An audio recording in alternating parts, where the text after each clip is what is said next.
Welcome to the last day of Google Summer Camp. Yes, you actually heard that right this time because I'm not muted. So sadly, today is the last day, but the good news is we've been saving the best for last. I hope everyone has had a chance to take advantage of all the fresh Google themed content our team has been serving up all summer. If you haven't had a chance to check that out, we'll go ahead and drop the link into the chat. And we are so excited about the integration that we are going to show for you guys today. We've got an excellent webinar prepared for you, and we're actually expecting quite a crowd. I think this is easily the largest one we've had here at CTM. So I wanted to start with a special thank you. Thank you all for attending. Thank you for your business, and thank you for taking the time out of your busy days to hang out with Jason and I for probably an hour today. So with that, let's go ahead and launch some polls, and then we'll get into this.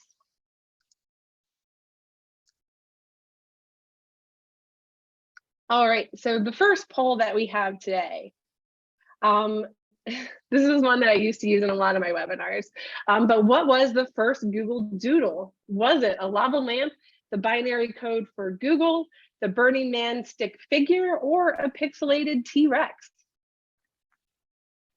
I'll give you guys a second to fill that one out. And the next question is, when did Google acquire analytics from Urchin? Was that in September of 20, or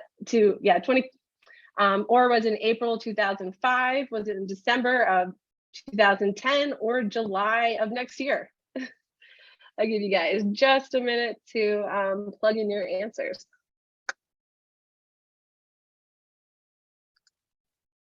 All right, looks like about half of you have that.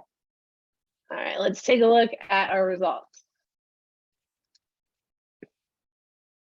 All right, so the first ever Google Doodle was actually the Burning Man stick figure. It looks like about 25% of us got it right. It was actually an Out of Office, which launched the whole Google Doodle thing. And then the next question, when did Google acquire analytics from Urchin? That was almost 20 years ago. That was April of 2005. So with that, the next thing I like to do with my webinars, just to make sure everyone is familiar with their Zoom control panel, is we have a chat. If you have any questions, you can put those into the question box during the webinar, but we also have a chat box. So I'd love to know who we have in attendance today. So if you can find the chat box, tell us who you are and where you're joining us from.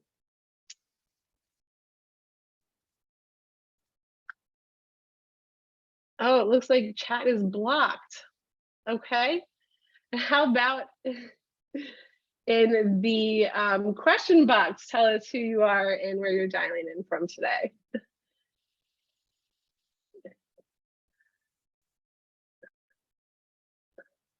All right. Oh, now it looks like the chat is back. Oh, we actually have a nice international crowd. Looks like we have some people from Spain, Boulder, Colorado. Oh, it's going so fast, I can't see it. Toronto, Columbus, Ohio, Mexico, Nashville, Portland. I think I saw Georgia, Greenland, Arizona, Miami, Texas, Brazil, Denver, Sweden. Oh, awesome. Welcome, everyone. We have a great representation today. All right, with that, oh, these are pouring in. We have from East Coast to West Coast. Welcome. With that, I'm actually going to turn it over to Jason, and we're going to kick off this webinar. Thanks, Jess. Welcome, everybody, to our GA4 intro webinar. This has been a long time coming since Google's first announcement. There's been a momentum building here at CTM behind this initiative. It's been really cool to be a part of. Without exception, every department here at CTM has played some role in getting us to where we are here today. A lot of customers chipped in with our beta testing. We had a partner summit, got some really great feedback from our partner channel. So this has been a very strategic, coordinated effort, which isn't always a luxury that we have when we go live with changes in the product. So For that reason, I'm very excited to share with you today everything that we've learned and what we've built for you to be successful with CTM and Google Analytics 4. So your camp counselors today are going to be Jessica Michaels and myself. Combined, we've got just shy of 20 years here at CTM. Many of you out there have probably spoken to one or both of us at some point. If you've poked around in any of our old webinars or recorded trainings, you might already be sick of hearing our voices. These things never get old for us. And as always, we're excited to be delivering you this material today. Feel free to reach out and connect with us on LinkedIn as well. You'll see in the chat at some point during the webinar and in the email follow-up after this webinar and the package that we're going to send out to everyone in attendance, there's going to be a CTM Google Summer Camp badge. Everybody should be very proud about earning their CTM Google Summer Camp badge. We're going to be running a fun little promotion with these badges where the first 20 people that post their badge and tag CTM on any of the social media platforms will be rewarded with a gift in the form of some CTM swag of your choosing. Yeah, 2 slides. So there's a quick snapshot of some of the lovely swag items that you might be able to win. So for our agenda today, we have a lot of ground to cover. We're going to talk about the opportunities and limitations that we've learned that come with Google Analytics 4. We're going to dive deep into the nuts and bolts of what makes up Google Analytics 4. What does that mean to CTM and CTM users? What does it mean to your existing CTM and Google Ads integrations? How is this going to touch the rest of the Google landscape and how we interact with that landscape? What you should do next, and we're going to cover all the resources that we have lined up here for you to help with this looming transition.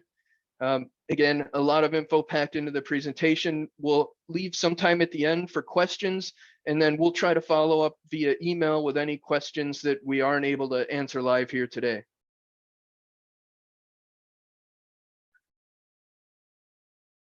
So let's set the stage and let's be brutally honest. No one likes change, especially change that's forced upon you, especially change that's forced upon you in the software that you've come to rely on, especially changes that are forced upon you in the software that you've come to rely on and you've become very proficient with. So with that understanding, take everything that you know about Google Analytics and let's throw it out the window.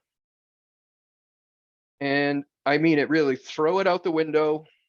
Well, maybe hold on to it for a little bit longer, but brace yourselves for some dramatic changes that are coming. And so let's kick it off to Jess. Yeah, thanks, Jason. So to kind of mimic what he was just pointing out, when we think about the switch from GA3 to GA4, we shouldn't be thinking about it as an upgrade. It's really going to be a whole new engine. So the switch from universal analytics to GA4 should be compared to the evolution of a gas-powered vehicle to an electric-powered vehicle. Both vehicles are going to get you from point A to point B, and they need fuel to make them go. But to accomplish this, well, they both accomplish the same goal, but they are unique in the way that they achieve it. So this is very much how we should be thinking about the relationship between GA3 and GA4. So with that, let's learn a lot more about GA4. So why is Google doing this to us? Why do we have a new Google Analytics? They're selling this as the future, our very mandated future. Today, they're promising that July 2023, Google Analytics 3 or Google Analytics Universal will stop collecting data. And today, the promise is 6 months after that, all of that old data is going away. We can kind of assume from historic Google that, maybe they're putting that data out there and they're going to move it a little bit down the road. We all saw that cookies are going to be around for a little bit longer. But today that's the dates that they're quoting us as we have to be ready for this change. They are positioning it as an upgrade, and there are some upgraded features. I think the most notable is this is a more privacy forward solution. Google's had some issues in the EU collecting too much sensitive data and kind of owning it, sitting on it perpetually. So maybe this is kind of a good thing, big picture for all of us to keep all of that data safe, all of our personal data safe. At the same time, they're trying to make it a smarter platform, adding machine learning, automated optimizations, cross-device tracking that wasn't as accessible or customizable in the previous iteration. No longer looking at a pre-canned view with just site users or just app users, looking at all users in your ecosystem, whatever that might mean for your specific business. So how different is it really going to be, you might be asking? It's going to be very different. They're really shaking things up here more than they ever have before. The looks are all different. We report on different fields. It collects data differently. No more IP and session matching. Does more automatically, which is kind of cool. But the moral of the story is we're dealing with a very different Google Analytics than what we're used to. So we'll look at some of the terminology, the new terminology versus the old terminology that we're used to, and what we need to be prepared for. So Google Analytics 3 or Universal Analytics was structured as an account that had properties, and the properties had different views. Google Analytics 4 has an account, but no properties, no more views. GA4 has data streams and measurement IDs. Google Analytics 3 is session-based. Basically, you're reviewing 30-minute portions of what visitors were doing on the site.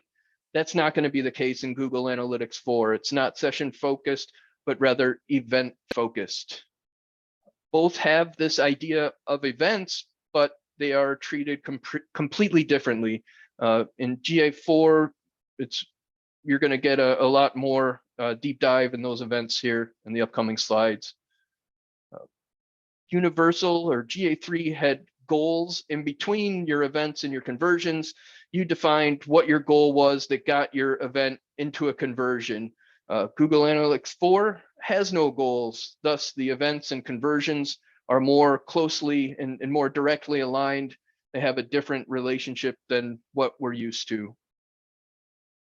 And then lastly, where it gets really fun is Google Analytics 4 introduces dimensions and parameters. And this is where you really take control of customizing your data that's important to you and what's being fed into your Google Analytics 4 reporting.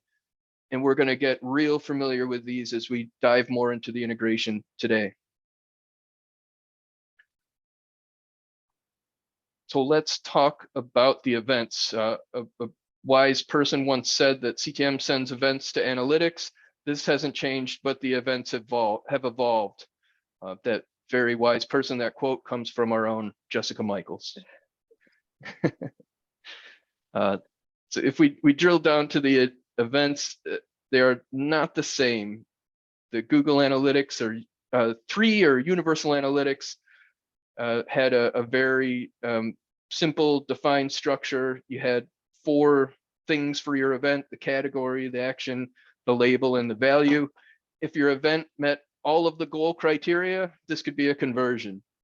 In GA4, all data points collected are events. So page view, scrolling app, downloads, all events. Some are set up to be collected automatically and will be pulled in as soon as you deploy the GA4 tracking code on your site without having to do any setup, which is kind of cool. But now, instead of this defined structure and the 4 fields, Google Analytics 4 event is a name and up to 25 parameters that you define based on your event type, whatever you want them to be. This is kind of a the proverbial double-edged sword. It's great for customizing and getting lots of data, but it presents some challenges for savvy marketers when we're planning on scaling and trying to standardize reporting across our whole analytics ecosystem here. So next, we're going to dive into the parameters, and I'm going to hand it over to Jess for this fun one. Great, thanks, Jason. So event parameters, this is something that is new to GA4 compared to Universal or GA3. So this is where things are going to start to get fun, everyone. So let's do this. So event parameters provide context to the way in which users interact. And they also provide additional information about the way they're going to interact with your website. So what is this? Let's dive a little deeper. As we dive deeper, let's reflect on what we had in Universal Analytics. So in Universal Analytics, we had secondary dimensions. This is a lovely quote by me. So parameters are very similar to secondary dimensions. They're just different. So with Universal Analytics, we used to pull up secondary dimensions with the events, and that's where we can see where all this extra data is kind of stuffed or tucked away. Well, that's all session-based. We're completely doing things different now. So we're not going to have all of these secondary dimensions just automatically attached to our events in the way that they worked with Universal Analytics. So what we're going to have to do is actually add those as parameters. So the pro to this is that you're going to get a lot of control over what data points you actually want to send in with your events. So as we're thinking about parameters in GA4 are really, they can be compared to fields in CTM. So a field in CTM is a parameter that you can send into GA4. So that's a nice way to think about it. So when building parameters in CTM or mapping sets, there's two components to them. There's going to be name and the value. So the name is going to have a few requirements for you. No spaces. You need to use an underscore for multiple words, all lowercase, a maximum of 40 characters. And then the value, this is where it's going to be, what we're filling in. It can be dynamic. It could be a static value, something that you just type in, or it could be multiple values. So it's going to give you a lot of control. So over here, this is what it actually looks like inside of CTM. We're going to have these pre-built for you as a preset so that you don't have to actually build one. It's going to be all the same fields that we're sending into GA3. But if you wanted to add additional fields, additional data points, which would be parameters, you can do that here. And you can add up to 25 per event. So more on parameters. Now, this is where things get fun. So event parameters in GA4, there's going to be a max of 25 parameters you can add to an event. And these are going to show up in your real-time reports for 30 minutes as they do. And this is where they get real fun. So after 30 minutes of the real-time reports, event parameters essentially vanish. I have done a ton of research diving into this, where they go. They vanish. They are not actually reportable past the 30-minute real-time reports. So that kind of goes back to the first GIF of like, what? So, well, what if you want your parameters to hang around? The good news is you can. You can actually convert them into custom dimensions. And then when you do that, those custom dimensions will then file into all of your reports. So parameters almost like this middle world between we want to see this data, but we don't know if we actually want it to file into our reports. And when you do decide that this is information that's important to you and you want to use in your reporting, you can convert it into a custom dimension. And what's really great about GA4 is they give you a lot more custom dimensions. In Universal Analytics, I believe we were limited to 5. And in GA4, you're going to get 50, and you can actually delete them and add new ones. So you're going to get a lot more flexibility there. All right. So with that, some more fun with looking at the comparison between GA3 and GA4. I've been calling this apples to football because GA3 and GA4 can't be compared apples to apples. Remember, this is our gas powered versus our electric machine. They're just not the same. It's not even apples to oranges. They're just so different. So I'm calling it apples to football here. So if we're looking over here at Universal Analytics, so this is going to be, our session based. So with that, we're going to see things like page views, events, we're familiar with those. We have social, we have e-commerce, we have user, and so forth. But when we're looking at GA4, everything is event. So there's this real evolution between the session and the event, and then here we are now. So we do still send our data into GA4 as events. It's just like Jason pointed out before, events have evolved. So let's dive into this a little bit deeper. So this is GA3. This is how our events were going in before. We all should be pretty familiar with this by now, right? It's retiring. So, it had its 4 components. We had our category, action, label, and value. With that, examples could be something like a link click or an inbound call. The action could be something like the link text or the source of the call. The label could be the link URL, the phone number, first time caller, the caller ID, or it could be something like the actual talk time. So this is what we were working with in GA3. Now, as we think about events going into GA4, again, we're looking at apples to football here. They're going to be a lot different. So in this case, we have the event name, and then we have the parameter that's going to be tied with it. Again, you can have up to 25 different parameters, and we can think of parameters, just really going to drive this home, from CTM, that's going to be a data field. So any data field you have, you can map over as a parameter to go into GA4. All right, so the next thing, which we briefly touched on, is with GA4 and goals. Nope, not a thing. They did away with that.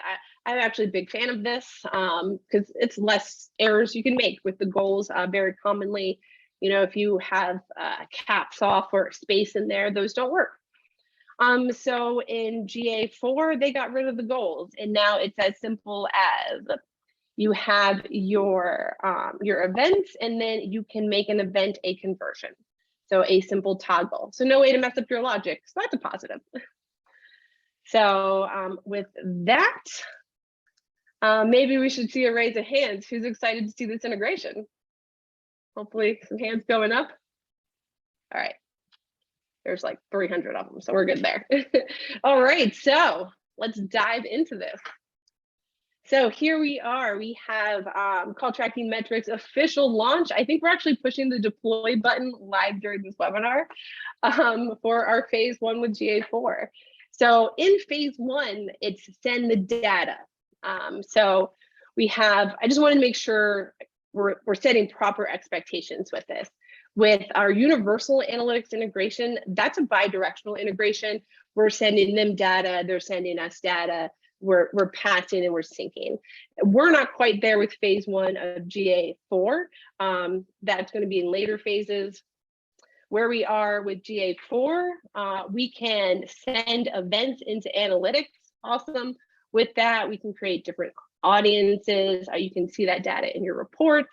You can have the data we send into GA4 go into Google Ads to be attributed as conversions. So we're like 90% of the way there to have it be back to back with our universal, but we are going to have multiple phases. So the big thing here is phase 1 is we're going to get our data into GA4 so that we can get familiar with it. So with that, let's review the setup. So the first step is going to be to connect. So if you've been to our integration page, you've probably seen that for analytics, we now have GA3 and GA4. It's going to be available on all plans because we want to make sure everyone is able to take advantage of this. At this time, again, we're hitting our deploy, I think now.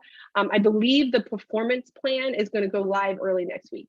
But for Connect and growth plans, that should be live possibly now.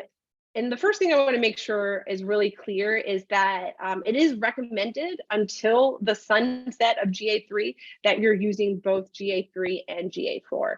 and that this next year is going to be used to really to optimize and understand GA4, so that when we do have to walk away from GA3, we're 110% confident that we've mastered this, all of our data is going in, and that there's no big loss here. So with that, you definitely want to leave your GA3 in place. This is just going to be parallel to that. So once we're at our integration page, we would just select the GA4 and begin the connection. So the first step or second step is going to be to link the user. So this is what the interface is going to look like. You're going to grab your user here. And from that, the next step is going to be to link to your different data streams. Now this setup here is only going to be available to the growth and connect plans because it's on the agency structure. The performance plan will actually kick in at this step. And this is the step where we're actually connecting CTM to the individual data stream in GA4. So once we have to go back. So from here, if we were to click link new data stream right here, that's going to bring us to this screen. So from here, it's got my user. So then I'm going to have a drop down of all of my Google Analytics accounts. And then I'm going to have to select a GA4 one. Once I have that selected, I'm going to have a drop down with all the GA4 properties I have under that account. And then from here, I'm going to need to select which data stream I want to send that into. The only manual step from the analytics side that we have required is we're going to need an API secret to connect. This is something that's new. I do have some screenshots that's going to show that. But that is something that's going to need to be set up on the GA4 side before you do this integration, or else you're not going to have a drop down here. Okay, so with that, that's the setup on linking the data stream. The next part here is once you have your data stream connections, then you can decide which CTM accounts you want to feed into that one individual data stream. You can choose from one account or all the accounts. If you're, say, a franchise and you want to send it all into one GA4 property, or you can do multiple mapping sets so that you can have, your one account to your one GA4. So you can do it one-to-one, however you want to mix it up. Go nuts. So then the next step here is where it's going to be the conditions. So this is where you have the ability to qualify when you want to send data into GA4. So rather than just because it happened, sending it in, which we can do, you can do some extra steps. So it might be something like I said up here, if the talk time is greater than 180 seconds, and we're looking, I only want to send quality stuff. So I'm looking for tags that include things like good call or qualified lead.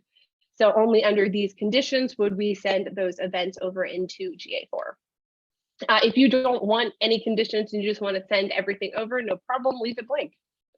It's up to you. Okay, so this is where the mapping sets and parameter fun comes in. So what we've created for you is we're going to have this GA3 equivalent data set mapping table pre-built for you. So it's like a preset, and what it's going to have is all of those parameters that we were sending in to GA3. We've already pre-mapped those over for you to go into GA4. So it's going to be, we're trying to mimic what we were doing as best we can. So that's going to be pre-built for you. But I think what's really exciting about this integration is that you have so much flexibility to customize exactly what data points you want to send in. So really the sky is the limit. You could have qualified leads sending in different data points than unqualified leads. There's a lot of room for creativity here. So you have your preset, or you can create your own. So if we wanted to create our own, it could look something like this. So this is going to be the name of the actual mapping set, so that you can select it from the drop down. And then this is what we're actually going to be naming the events that are going into GA4. So you can fully customize, the name. And then over here, this is where you can add the parameters that you want to send in. And these are clickable, and then from there you can get tokenized items. So like ID, this would automatically fill in the activity ID. This direction would put in, this was an inbound call, this was a chat, this was a text. So you can have dynamic values, or if you wanted to, you could have something, just qualified lead that will go in every time. That's not going to be dynamic. So again, this is meant to be just for qualified activities. So that's why I would have that in as a static item. So with this, you can create an unlimited amount of mapping sets. The only limit you're going to run into is that you can only send 25 data points per event. So lots of customization. So with that, I'm going to hand it over to Jason to walk through some expectations with us. So let's review our phase 1 expectations. So as just described, we can send CTM activities into Google Analytics 4 as events. Events and custom dimensions can be used to build and segment reports that should allow you to better understand the user journey based on those CTM activities that are important to you. Optimize campaign performance. Again, what are those metrics for your activities that are important to you that are going to dictate whether your campaign is successful or not? The cool thing here is that's not going to be the same for everybody, so we can have very different ideas about what's a high performing campaign, what's a successful campaign, and what's not. And the events can be converted to conversions in GA4, and they can report into Google Ads as conversions. And then again, the recurring theme here, not apples to apples, we're talking apples to footballs. Session data in the activity report today with Google Analytics 4 is not going to reflect or report any Google Analytics 4 tracking activity. Google Analytics 4, from what we see, tends to have a longer delay for the data to report. So in GA3 or Universal Analytics, that was pretty quick. What we're seeing in initial testing is that this data can take between 24 to 72 hours before it's reflected in GA4 or whenever Google gets around to it. GA4 does not provide CTM activities with that paid campaign attribution. But fear not, we've got you covered there. You continue to use the Google Ads Direct Connect integration where you can communicate those paid campaign attributes. You can continue to use Google Analytics Universal, and you can continue to flag activities based on the UTM parameters that reflect your paid campaign attribution.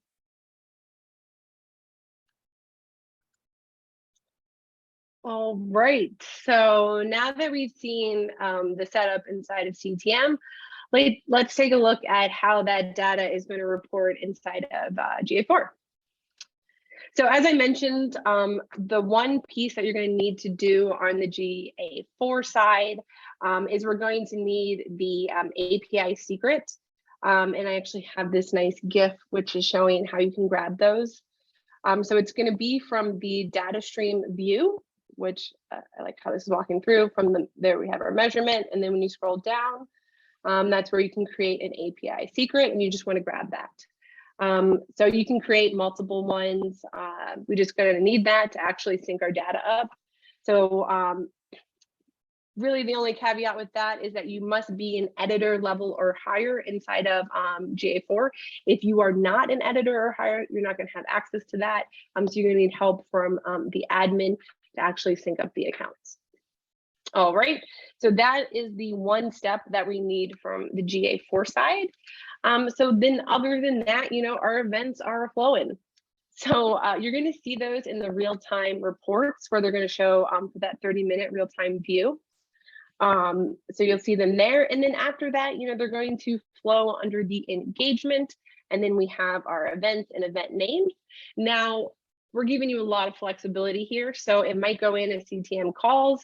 I'm sending these in as CTM activities. You're going to have full ability to customize these to go in however you'd like. So depending on how you customize them, they're obviously going to report a little differently. But they'll be coming in here, and then you'll be able to see, all of your events. So as I mentioned before, this concept of the event parameter is a little bit wonky because they essentially vanish, and those parameters don't actually make it into these reports here. They vanish after the real time. So if you did want to see those and you wanted to hang around a little bit, no problem. The way to do that is going to be to actually convert those custom parameters into custom dimensions. So to do that, I've got a little screenshot here. If you're under your custom definitions, then over here we have create custom dimension. And then from here under the custom dimension setup, there's this little drop down here, and that's going to show you all of your parameters. So it's only going to allow you to convert your event parameters into the custom dimensions. So you would have those from the drop down, then you would need to name it. And then once you have it saved, as I have these ones here, those will then file into your reports, and then you can actually use those as filters. And you can do a lot of really cool stuff with those. Another handy thing from this screen is there is this quota information button. I found that helpful. That'll tell you how many custom dimensions you have, and it'll let you know if you're running low on anything. So I'm sure they would like to tell you more, but it's nice to keep tabs on how many you have. So I found that little button helpful as well. Okay, so more on the GA4 side. I wanted to give you a little bit more of how you can use our data. So one of the ways you can use it is in the user activity reports. One of the big differences between GA3 and GA4 is this concept of predefined reports. In GA3, every report was predefined, and you just had to drill down and find out what was important to you. In GA4, you have to actually, kind of make most of your reports. And that's just a real theme with GA4. So here I have a user activity report, and then I can see here, this person came to our website and clicked around, and then, started placing phone calls. So it does tie into, some different reports. So some fun ways to use our data. Okay, so with that, let's actually launch a few more polls before we get into the real closing the loop and wrap up of this. So let me find my polls tab. One sec.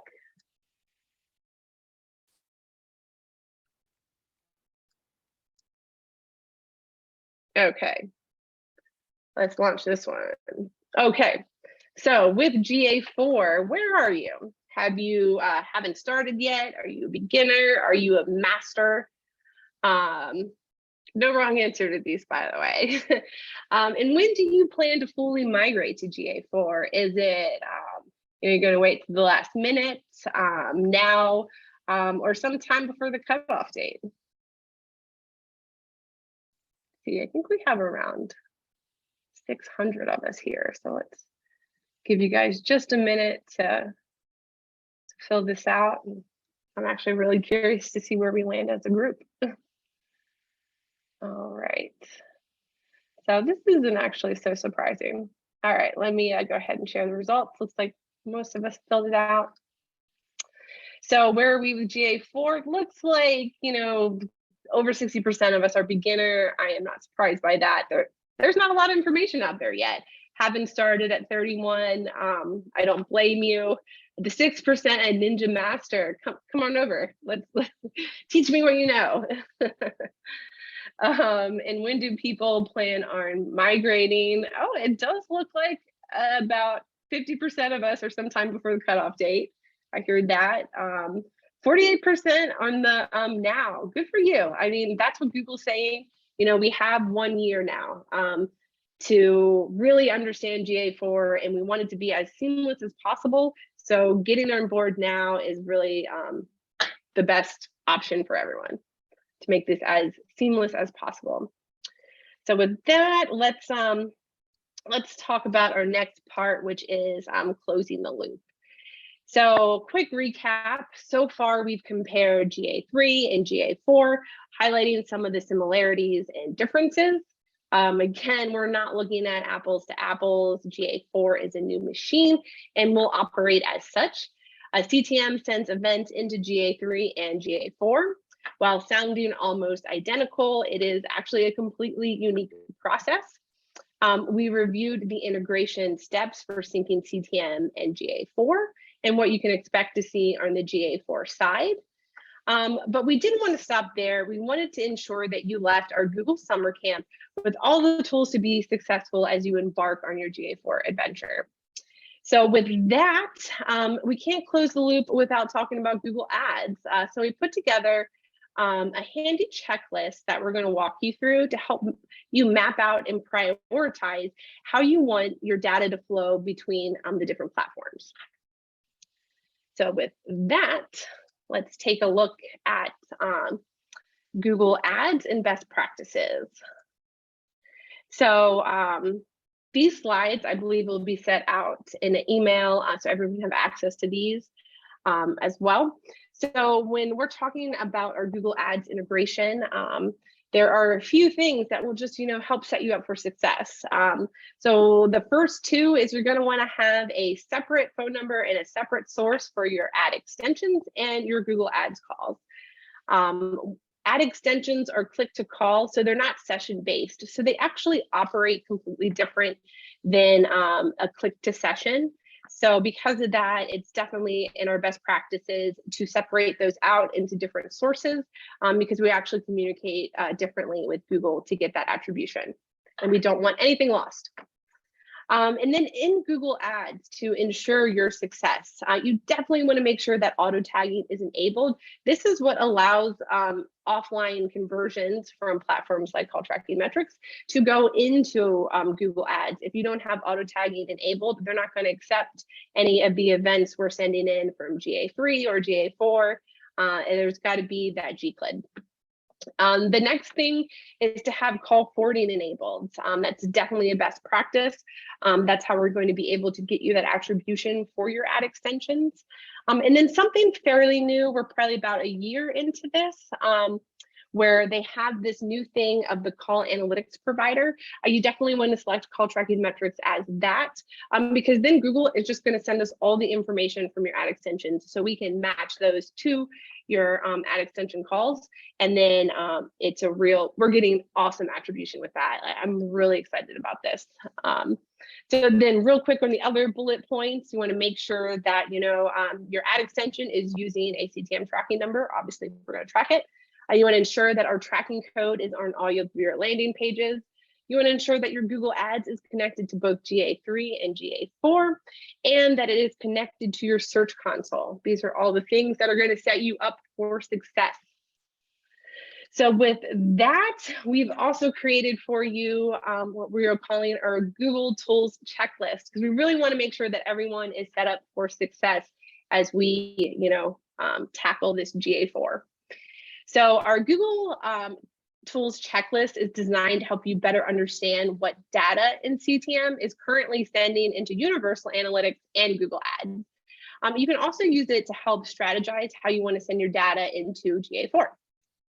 So before we really get into the weeds of this, you should be asking yourself, what are my goals and objectives when it comes to my Google tools and data?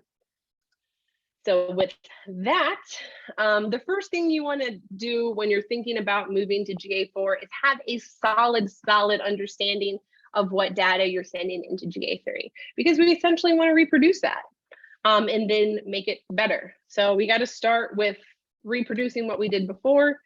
So with that, you definitely want to keep your GA3 integration in place, because we're going to be wanting to monitor them side by side. Are we seeing more data in GA3 than GA4? Why is that? We want to evaluate it. So with that in mind, the first thing you have to know is what you're doing in GA3 so that you can move on to GA4. So this checklist is for you to go through your CTM account and get an idea, because I've heard from a lot of our clients that they set this up so long ago, they're not sure what they're doing. So, go through, are you connected to GA3? Are you sending online events and offline events? So session-based and not session-based. Are you categorizing by activity types? Are you sending events for call sales? Are you filtering? Are you using our duplication prevention tools? Just check it off as you're going through so that it gives you, a nice overview of what you're currently doing. Also, you can head over to inside of GA3. Are you seeing those events reporting? Do you have goals? Is it connected to ads? Are your goals imported to ads? These are things you should know as you're embarking or setting up GA4. So once you have that information, now we want to duplicate it and translate that into data going into GA4.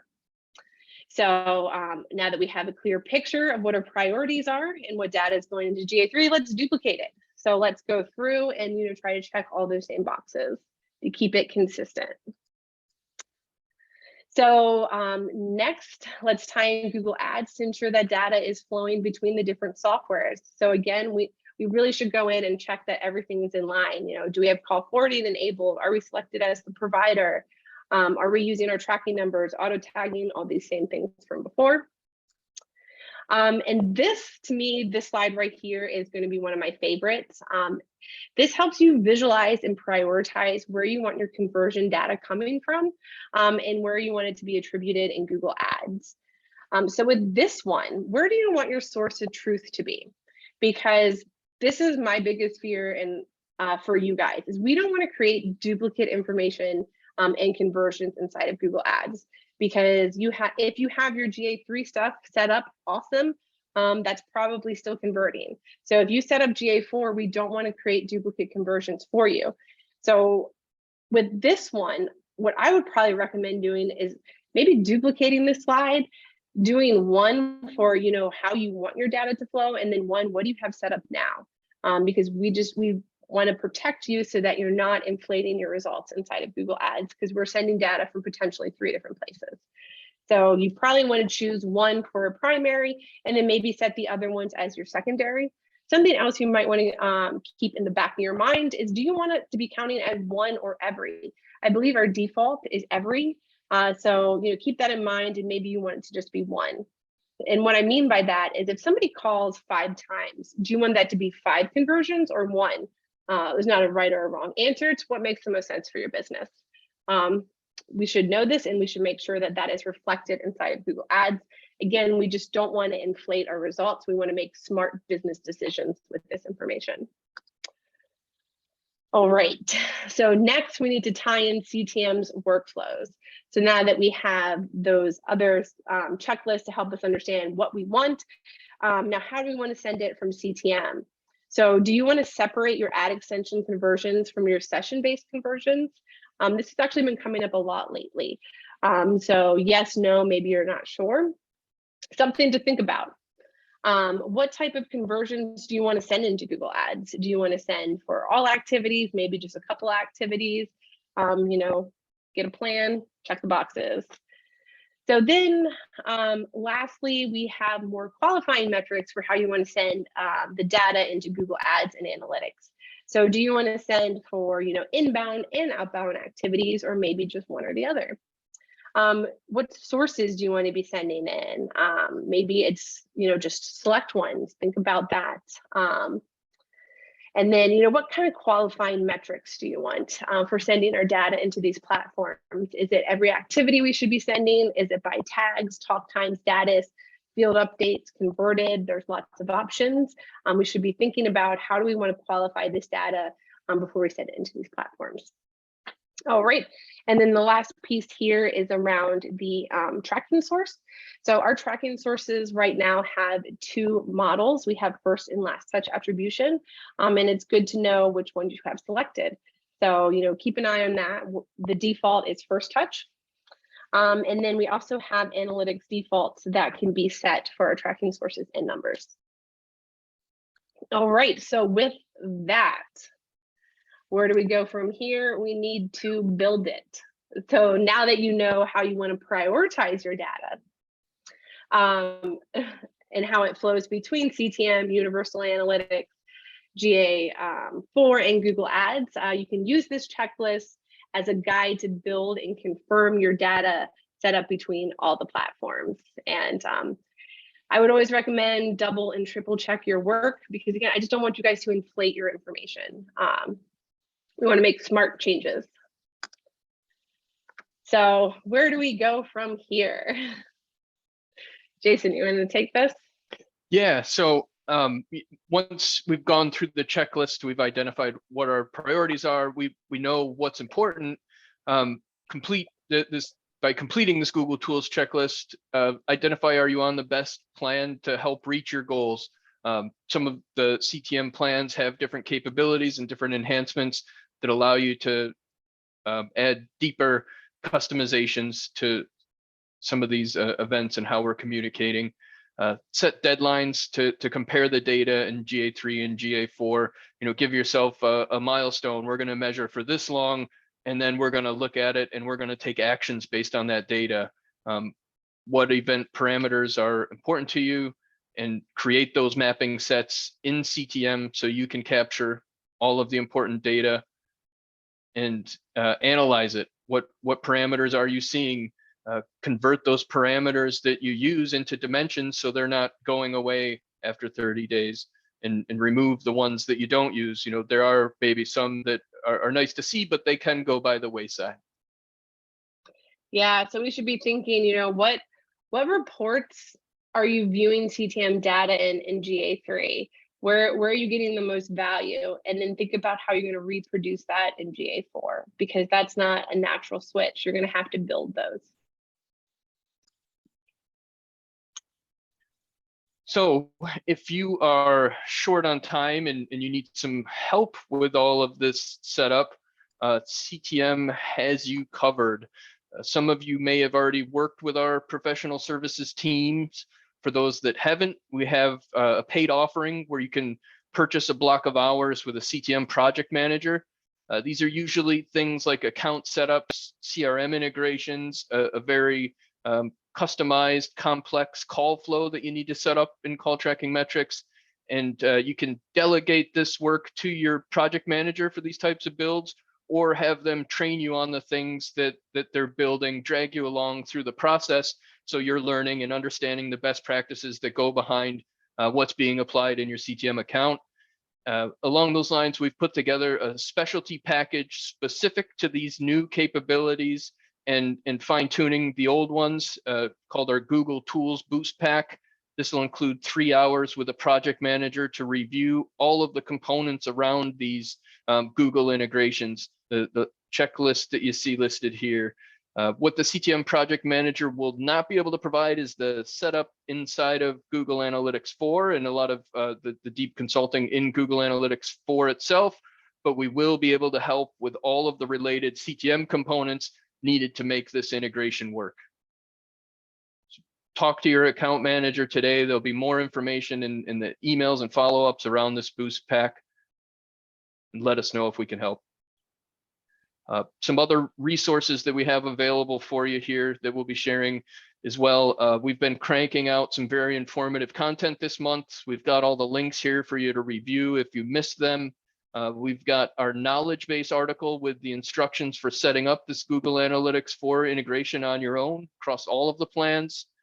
And CTM has an award-winning help desk team that's here available to assist with issues as they come up, and you can engage with them through phone, chat, or open a ticket via email. All right, and I wanted to also send a special thank you to our partners. We have a wonderful partner program, and we have a bunch of partners, and they have been instrumental on setting up or helping us build this integration. We actually had a couple of meets with them where they come in, they actually got to beta test this for us and provide feedback, which really helped shape this. And I know we have a lot of you on here today, so a special thank you for you or towards you. Your feedback really helped shape this.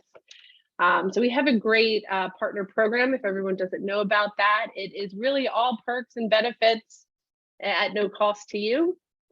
So with that, if you are interested in being involved in maybe our phase 2, a great way to be in the know and be able to test things before they're live to our general audience, it would be to be a member of our partner program. Yeah, so that's one of the many perks. So maybe this is a good time to tease some upcoming features coming out this year. Jason, what do you think? Do you think people would be excited to hear that we have a Google My Business chat integration in the works coming soon? Yeah. Or maybe multi-touch attribution models coming. Pretty fancy, right? So our partners are going to be the first to see these. Anything else you want to tease them with? Maybe some agency-wide conversion actions and triggers for keyword spotting rules that you can set at agency levels are in the works. Maybe down the road, some sentiment analysis, transcriptions that tell you the tone of the call. Was the call a good call or a bad call? Was the caller angry, or were they quite pleased when they left the phone call? And we're always looking at new CRM integrations. Yeah, so our partners are going to be the first to find out. So if you want to be involved, no problem. Come join our partner program. We have a few different kind of flavors of it. There's no cost, only benefits to you. So, come join. We'd love to have you in the program. I think we're going to go ahead and post that link in the chat so that everyone can take advantage of that. So with that, that does bring us to the end of our presentation today. Hopefully we have given you a wealth of knowledge where we all have learned, about GA3 and GA4, CTM, Google Ads, how they all communicate. So with that, I've seen our questions pouring in and the chat has been very active. So yeah, who's got questions? Let's tackle them. All right.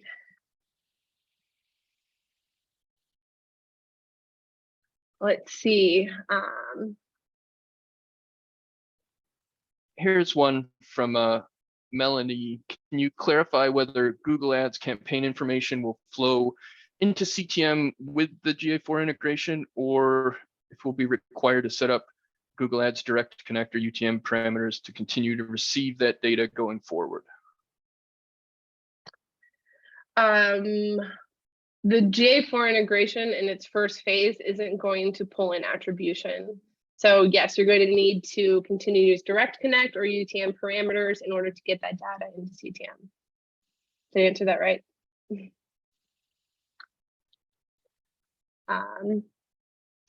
Let's see, if you've already set up sending events into GA4 through flows, should you deactivate that once the Direct Connect connection is live? Probably, yes. With that one, for those who are already using the beta and then switching into the live one, you probably would want to disconnect it. I would recommend waiting till you see the new ones going in, maybe do a little name difference or something to test with that. But yeah, that's a great question. Somebody says, does Google Ads Direct Connect not do anything with the new GA4 integration? Ooh, I don't think so. I mean, the data will flow in. We send events into GA4 that come from a paid source, and then they can go into ads, be attributed as conversions. So we haven't seen any hiccups on that front. Somebody says, is it pass? Oh, sorry, go ahead. Go ahead. This one said 30 days or 30 minutes for the parameter. So that's a great one. That is actually, it's 30 minutes. Here, I can show you. So here we have. I might have misspoke at the end and said 30 days there.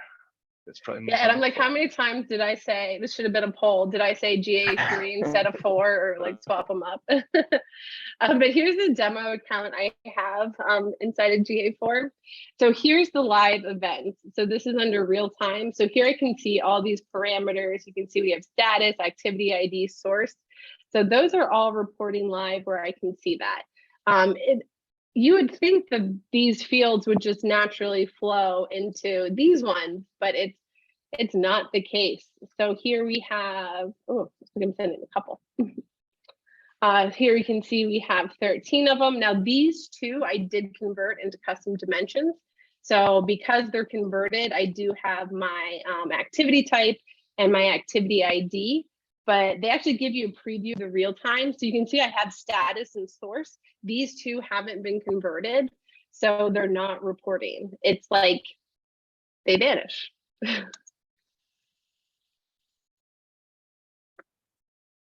Awesome. So Craig asks, will we be able to pass a conversion through to Google Ads if a call originates from the Google Business Profile page? So if they had previously clicked on a Google ad, I guess they would we would have a Google Click ID for them. But if they came to the, Google Business Profile for the first time, called or clicked through to the website and then called, we could send it as a conversion, but they're not going to have a Google Click ID to count it as a conversion. So I guess it would fall into a conversion bucket and could be counted, but it's not going to go back towards like a click. I've actually seen that go both ways. I've seen us get attribution in conversions in from Google My Business. It's a lot harder to it's a little bit more tricky because Google My Business we have to assume it's organic unless paid information is returned. So it's harder to say, like, if you have a call and it came with no attribution, you can just assume that it's organic. There's nothing that tells you that this should be different than the other. That's a conversation for a maybe Google My Business webinar we might be doing in the future. So with that, we are at the hour. We knew we would have probably content to the hour. So thank you all so much for attending. I can see that there are probably about 50 questions we didn't get to. So we're going to create, well, we actually already have a frequently asked questions. We'll review all of these questions. We'll update the frequently asked questions. Thank you all again, sincerely. Thank you for attending. Hopefully you learned a lot. We're going to be here with you through phase 1 through 100. So hopefully everyone's excited about GA4 and the possibilities. So with that, have a fabulous day, everyone. Thanks, everybody.